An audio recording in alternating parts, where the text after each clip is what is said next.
My name is Hattie Books, and I'm a member of the church at First Christian Church at Evansville. On that day, it would have been, about almost 17 years ago, I got a call from my daughter in Crawfordsville that our great-grandson had fallen, was badly injured.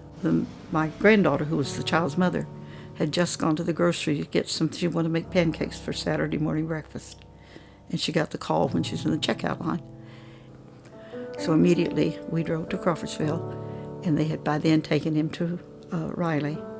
And they tried to keep him, they did keep him alive until his father, who was in the Navy, was brought home for his funeral.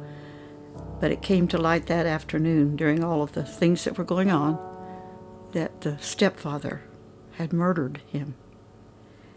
I have no idea of the circumstances, but Cole was a year and 10 days old. In fact, for his funeral collage, we used the proofs of his 1-year-old pictures. The pictures had not been developed. That day I was numb. That there's no way else to explain it. You feel nothing. You actually don't see much. You don't hear much. You're just in a fog. The next morning was Sunday, and we came back to Hagerstown, where we lived, to go to church with our church family. And about halfway in the sermon, our minister stopped. He said, "We're going to stop for prayer." He said, "Hattie and Dale are going through the firestorm of their lives right now." Well, some of the elders and some other people came over. I don't remember who.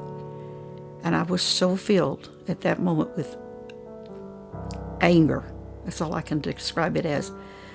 I said to myself, if that's murderous rage, I guess I know what it feels like.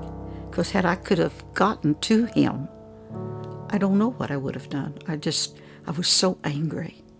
And I laid my head down on the pew, just when we had prayer.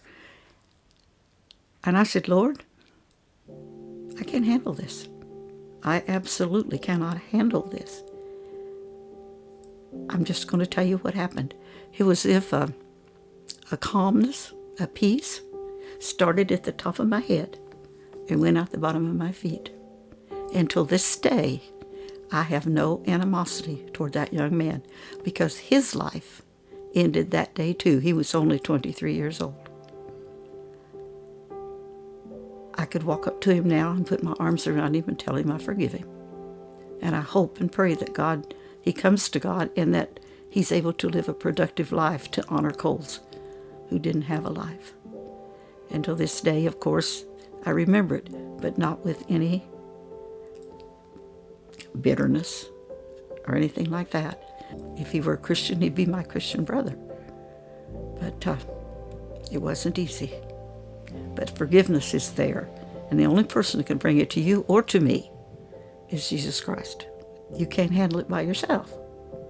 You've got to give it to the Lord. That's the only answer I know. There is life after this, but you've got to walk it with God. You'll not be able to walk it by yourself. He loves you, and he forgave you for far, far more than Nick had to be forgiven for. Maybe someday I'll ask the Lord why he was so kind to me.